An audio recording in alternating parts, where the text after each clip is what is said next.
Hello students, KCT ವಿದ್ಯಾರ್ಥಿಗಳಿಗೆ ಬಹುಮುಖ್ಯವಾಗಿರ್ತಕ್ಕಂತಹ ಇನ್ಫಾರ್ಮೇಷನನ್ನು ಈ ವಿಡಿಯೋದಲ್ಲಿ ನಾವು ತಿಳ್ಕೊತಾ ಹೋಗೋಣ. ವಿಡಿಯೋವನ್ನು ಸ್ಟಾರ್ಟ್ ಮಾಡ್ತೀನಿ. ಅದಕ್ಕಿಂತ ಮೊದಲು ಲೈಕ್ ಮಾಡಿ ಮತ್ತು ತಪ್ಪದೆ ಸಬ್ಸ್ಕ್ರೈಬ್ ಮಾಡ್ಕೊಳ್ಳಿ. ಈಗ ನಾವು ಇನ್ಫಾರ್ಮೇಷನನ್ನು ತಿಳ್ಕೊತಾ ಹೋಗೋಣ. ಸೊ ನೋಡಿ, ಈಗ KCT ವಿದ್ಯಾರ್ಥಿಗಳಿಗೆ ರಿಸಲ್ಟ್ ಯಾವಾಗ ನಮ್ಮ KA ಕಡೆಯಿಂದ ಅನೌನ್ಸ್ ಮಾಡ್ತಾರೆ. ಇದಕ್ಕೆ ಸಂಬಂಧಪಟ್ಟಂತೆ ತುಂಬ ವಿದ್ಯಾರ್ಥಿಗಳು ವೆಯ್ಟ್ ಮಾಡ್ತಿದ್ದಾರೆ ರಿಸಲ್ಟ್ಗೋಸ್ಕರ. ಸೊ ಆದರೆ ಇನ್ನೂ ಸಹ ಯಾವುದೇ ರೀತಿಯಾಗಿರ್ತಕ್ಕಂತಹ ಡೇಟ್ ಆಗಲಿ, ಆಫಿಷಿಯಲ್ ಇನ್ಫಾರ್ಮೇಷನ್ ಆಗಲಿ ನಮ್ಮ KA ಕಡೆಯಿಂದ ಇನ್ನೂ ಸಹ ಅನೌನ್ಸ್ ಮಾಡಿಲ್ಲ. ಸೊ ಇದೇ ನಿಟ್ಟಿನಲ್ಲಿ ನಾವೀಗ ರಿಸಲ್ಟನ್ನು ಯಾವ ರೀತಿ ಚೆಕ್ ಮಾಡಬೇಕು, ಒಂದು ವೇಳೆ ನಮ್ಮ KA ಕಡೆಯಿಂದ ರಿಸಲ್ಟನ್ನು ಅನೌನ್ಸ್ ಮಾಡಿದ್ರೆ ಸೊ ನೀವು ರಿಸಲ್ಟನ್ನು ಯಾವ ರೀತಿ ಚೆಕ್ ಮಾಡಬೇಕು, ಬನ್ನಿ ಅದರ ಬಗ್ಗೆ ಕಂಪ್ಲೀಟಾಗಿ ಇನ್ಫಾರ್ಮೇಷನನ್ನು ಈ ವಿಡಿಯೋದಲ್ಲಿ ನಾವು ತಿಳ್ಕೊತಾ ಹೋಗೋಣ. ನಮ್ಮ KA ಕಡೆಯಿಂದ ರಿಸಲ್ಟನ್ನು ಅನೌನ್ಸ್ ಮಾಡಿದ ನಂತರ ನೀವು ಸೆಕೆಂಡ್ PUC ರಿಸಲ್ಟನ್ನು kerresults.nic.in ಇದ್ರ ಮುಖಾಂತರ ಚೆಕ್ ಮಾಡಿದ್ರಲ್ವಾ. ಸೊ ಅದೇ ರೀತಿ ಅದೇ ಒಂದು ವೆಬ್ಸೈಟ್ ಮುಖಾಂತರ ನೀವು KCT ರಿಸಲ್ಟನ್ನು ಸಹ ಚೆಕ್ ಮಾಡ್ಬೋದಾಗಿರುತ್ತೆ. kerresults.nic.in ವೆಬ್ಸೈಟಲ್ಲಿ ನೀವು ಚೆಕ್ ಮಾಡ್ಬೋದಾಗಿರುತ್ತೆ. ಅಥವಾ ನಮ್ಮ KA ಕಡೆಯಿಂದನೇ ಲಿಂಕನ್ನು ಬಿಡುಗಡೆ ಮಾಡ್ತಾರೆ. ಓಕೆನಾ. ಸೊ KCT ರಿಸಲ್ಟನ್ನು ಚೆಕ್ ಮಾಡ್ತಕ್ಕಂತಹ ಲಿಂಕನ್ನು KA ಕಡೆಯಿಂದ ಅಫಿಷಿಯಲ್ ಆಗಿ ಬಿಡುಗಡೆ ಮಾಡ್ತಾರೆ.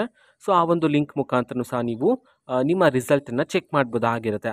ಒನ್ಸ್ KA ಕಡೆಯಿಂದ ಅನೌನ್ಸ್ ಆಗ್ತಕ್ಕಂತಹ ಲಿಂಕ್ ಇದೆ ನೋಡಿ, ಆ ಒಂದು ಲಿಂಕನ್ನು ನೀವು ಕ್ಲಿಕ್ ಮಾಡಿದ ನಂತರ ಸೊ ನಿಮಗೆ ಒಂದು ಪೇಜ್ ಓಪನ್ ಆಗುತ್ತೆ. ಸೊ ಆ ಪೇಜಲ್ಲಿ ಏನಿರುತ್ತೆ ಅಂತಂದರೆ, ನೀವು ಎಂಟರ್ ಮಾಡ್ತಕ್ಕಂತಹ ಡೀಟೇಲ್ಸನ್ನು ತೋರಿಸಿರ್ತಾರೆ. ಮೀನ್ಸ್ ಮೊದಲಿಗೆ ನೀವು ನಿಮ್ಮ CT ನಂಬರನ್ನು ಎಂಟರ್ ಮಾಡಬೇಕಾಗಿರುತ್ತೆ. ಅಲ್ಲಿ ರಿಜಿಸ್ಟರ್ ನಂಬರ್ ಅಂತ ಹೇಳಿ ಕೊಟ್ಟಿರ್ತಾರೆ.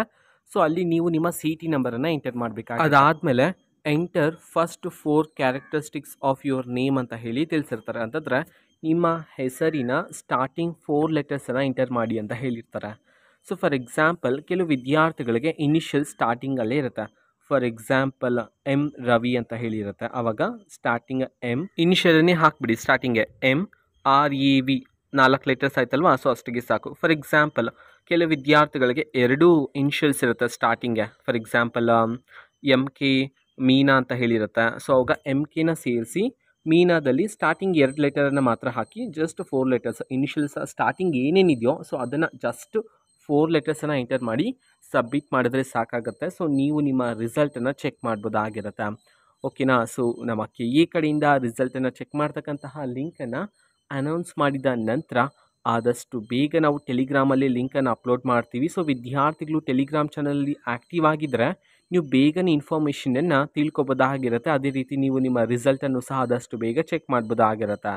ಟೆಲಿಗ್ರಾಮ್ ಚಾನಲ್ ಲಿಂಕನ್ನು ಡಿಸ್ಕ್ರಿಪ್ಷನ್ ಬಾಕ್ಸಲ್ಲಿ ಕೊಟ್ಟಿರ್ತೀನಿ. ಸೊ ಕ್ಲಿಕ್ ಮಾಡಿಬಿಟ್ಟು ಅಲ್ಲಿ ನೀವು ಆ್ಯಕ್ಟಿವ್ ಆಗಿದ್ದರೆ ಬೇಗನೆ ಇನ್ಫಾರ್ಮೇಷನನ್ನು ತಿಳ್ಕೊಬೋದಾಗಿರುತ್ತೆ. ಇದು ಇವತ್ತಿನ ಒಂದು ವಿಡಿಯೋ.